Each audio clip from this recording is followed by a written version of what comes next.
வணக்கம். முதல்ல அனைவருக்கும் எனது தீபாவளி நல்வாழ்த்துகள். நாங்க மற்றவர்கள் மாதிரி பாராபட்சம் பார்ப்பவர்கள் அல்ல. அனைவருக்கும், குறிப்பாக தமிழக முதலமைச்சர் அவர்களுக்கும், தமிழக முதலமைச்சர் அண்ணன் ஸ்டாலின் அவர்களுக்கும், தமிழக துணை முதலமைச்சர் தம்பி உதயநிதி அவர்களுக்கும் எங்களது தீபாவளி வாழ்த்துக்களை நான் தெரிவித்துக் கொள்கிறேன்.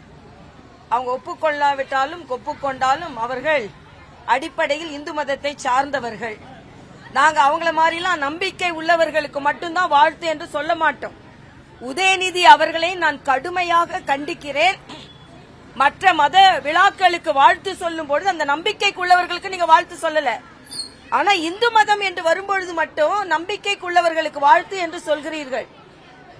ஆனால் இன்றைய காலகட்டத்தில் இந்த நாட்டில் பெரும்பான்மையாக இருக்கின்ற இந்து மதத்தை சார்ந்தவர்கள் மற்ற மதத்தை சார்ந்தவர்களை வேறுபடுத்தி பார்ப்பது இல்லை. ஆனால் தமிழக முதலமைச்சர் அவர்கள் தான் வேறுபடுத்தி பார்த்து இந்துக்களுக்கு நாம் வாழ்த்து தெரிவிக்க தேவையில்லை என்ற அளவிற்கு பாகுபடுத்தி பார்க்கிறீர்கள். நீங்கள் என்ன சமூக நீதியை கடைபிடிக்கிறீர்கள்?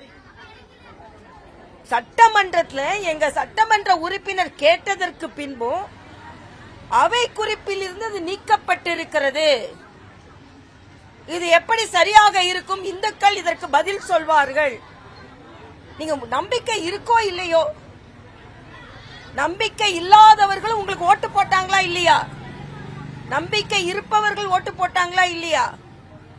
அதனால தமிழக அரசு நடந்து கொள்வது நிச்சயமாக இந்த நாட்டின் கலாச்சாரத்துக்கு எதிரானது, இந்து மத நம்பிக்கைக்கு எதிரானது. இந்து மத நம்பிக்கை இல்ல, நாட்டு மக்களின் கலாச்சாரத்துக்கே எதிரானது. இந்த நாட்டு மக்களின் கலாச்சாரம் என்ன சொல்கிறது என்றால் வேற்றுமையில் ஒற்றுமை.